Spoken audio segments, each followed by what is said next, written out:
stick your head in a dragon's poncho pouch and it ends up getting bitten off by the cervix, did you know that if your head makes it to the uterus and gets impregnated, you could end up becoming a beheader? And as always, we're talking about the strange, dark, and mysterious lore of my mangas, The Devil's Deal and The Night of Slaughter. And this is a very special issue, specifically with the Western style dragon, also known as the tank dragon, because the Blitz dragon, they have volo pads, so you don't go in or out of a dragon. That's a Blitz dragon. While you can absolutely drown in the comeback cave that is the Eastern dragon, you know what. Eventually, she's just going to push your crushed corpse out of the opening and you're just gonna fall to the ground. But there are some situations that if you stick your whole body inside of this dragon and you start playing around the back of this opening, it could cause the cervical duct to open and then close around your head if you stick it in. Because the cervical duct doesn't actually know that you're not some clam chowder, it will literally just put you back into the back of the cervical duct, which is where you'll go through the exact same treatment that sperm would, eventually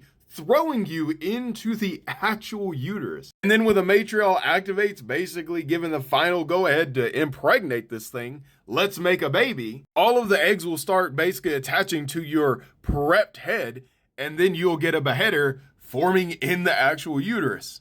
So now the real question is, well, what is a beheader? As some D&D players may already have a little image in your head. A beheader is a floating dragon's head that is morphed with the head of whatever race that was in it. It has a 10 to 20 foot long tongue with an eye on the end of it that comes from the dragon's mouth, and a plethora of tentacles that come from the other race's mouth. It is highly intelligent, it is highly psionic, it is massively aggressive and insane. And the worst part about it all is if a dragon births a dragon, the dragon baby is a baby. That's how reproduction works. But when it comes to a beheader, it comes out fully matured and it will never grow beyond that point. So in fact, it can actually end up killing the dragon depending on the size of the beheader, because if it can't go out the normal way, then it's going to cut and eat its way through the mother dragon.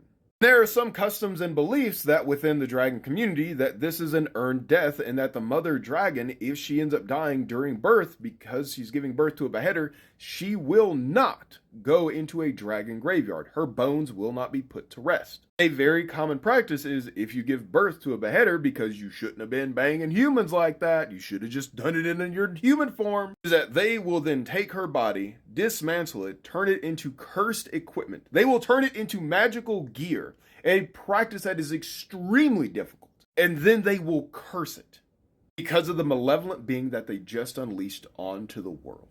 Don't forget to grab a copy of The Devil's Deal and Night of Slaughter, because not only do they share the exact same moral, I'm currently working on Chapter 6 of my Deep Stalker Crow series, which is like if The Witcher and Bloodborne had a baby together. As always, you can test them out for free. Just see my profile.